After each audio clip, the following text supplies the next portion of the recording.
Okay, let's try this again. I tried this the other night. It didn't work out too well. But what I'm about to do is read a dialogue exchange between me and someone named Becky. But first I want to start off and explain how I got into the conversation with her. Basically, there's a blog site known as Infinity Now, Eternity in the Present. Basically, it's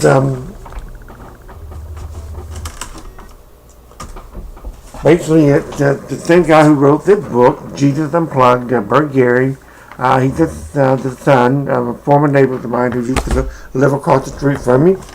But he's got a blog, Infinity Now, Eternity in the Present, and he wrote an article about basically resurrection. And Bert Gary is a reverend, a master of divinity.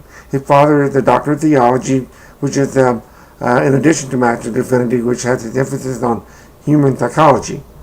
But basically, he's talking about Einstein, how it relates to resurrection, how we're living for all eternity in the present. And him and Becky get into kind of a counterpoint about God's glory. And Becky writes, basically says that she understands the Bible to mean that our breath returns to God's glory. And Bert kind of came back and counterpointed on that. So anyway, because of a feud that's going on between me and the Garys, basically they won't talk to me at all, no contact at all. And I'm finding that a lot of people related to religion, once they start talking with religion, discussing religion with me, they shut down. They actually do not want to hear anything I have to say. And they just go cold turkey on me. And but here's what Bert had to say. Becky, if my grandmother's glorification and resurrection is promised by Jesus' glorification and resurrection, then how can writing about this glory be inglorious? So I go check out Becky's site. She's got a site about where she writes poems, Angle of Reflection. I read some of her poems, and I contacted her on her blog site and not through Bert Gary's blog site. Becky, your poems are so sad, yet so beautiful. I hope my comment to your blog does not upset you. Although I consider myself an antichrist, I do like Jesus. I like your Christ. I do not like your Christian. Your Christians are so unchristlike. Gandhi.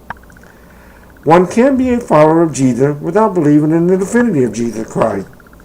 I do agree with you in your discussion with Bert Gary on his blog Infinity Now, living for all eternity in the present. Our breath does return to God's glory, even while still living. I kind of added that, even while still living. She implied that our breath returns to God's glory when we die. Our last breath return. I'm saying that we return God's glory even while we're still living. We breathe in, we breathe out. When we breathe out, we talk.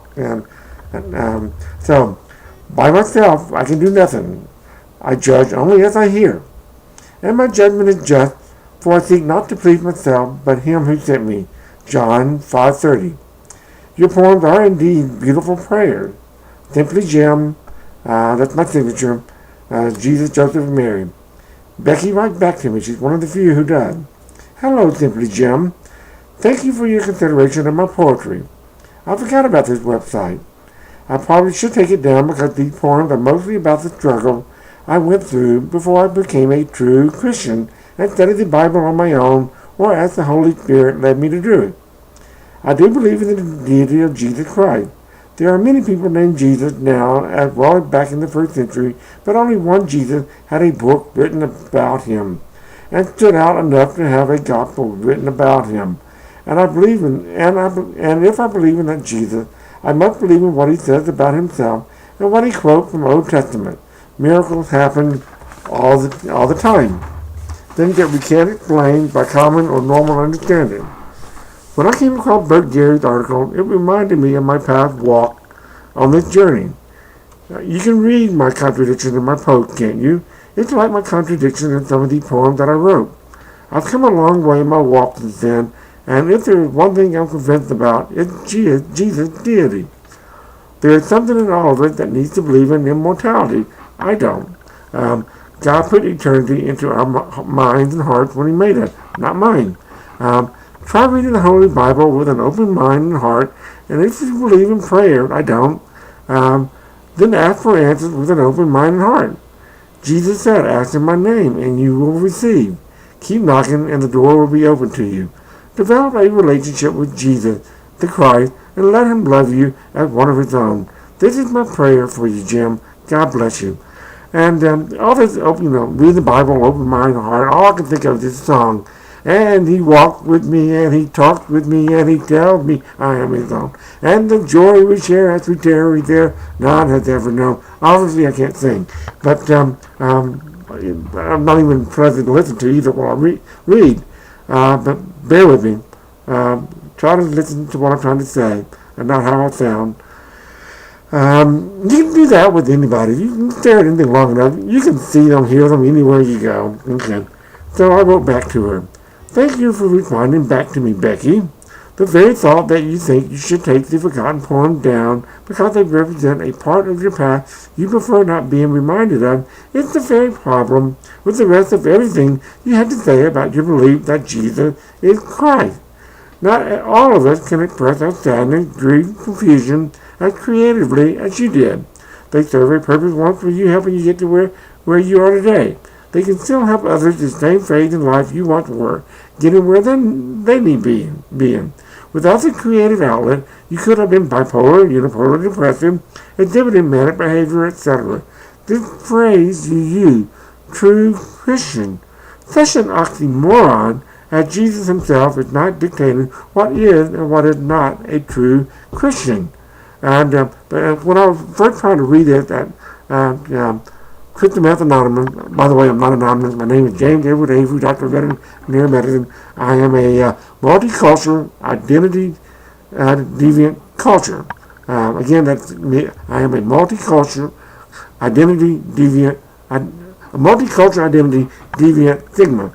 And if you know anything about the 12-step program, it's all about admitting that you have an addiction to a higher power, that we are not in control of our life, and that we have to turn it over to higher power. That's religion to me. Well, I do not believe in a higher power. I am about as non-spiritual as you can get, but that doesn't mean I'm not any less spiritual than anybody else. I just don't go about using the word describing myself. It's all about pragmatic competence. Well, the minute I said this phrase you use, true Christian, such an action, they shut me down. And that pissed me off because I had a way more. What I'm trying to do is introduce myself. Since it was all based on faith, and I'm not religion, I need to find a sponsor that can listen to me talk about my problem without being offended by my faith as I talk about it. Well, I wanted to read this and then let the sponsor, come to me rather than me go to the one that I felt depressed by. If I do it that way, I'm going to go one to one, and maybe find that none of them are going to be insensitive to my lack of faith. But I am a deeply spiritual non-believer. And this is what I'm trying to explain my reading there, but they shut me off, shut me down, and I ended up becoming a stigma because of my lack of faith, among a bunch of stigmas, deviant stigmas. So it pissed me off. And anyway, I'm going to finish. And I'm going to upload this to the blog, and I'm going to go to that meeting again, and I'm just going to hand out address to my blog and let them go listen for it themselves. Okay. Such an oxymoron, and Jesus himself is not true Christian. Such an oxymoron.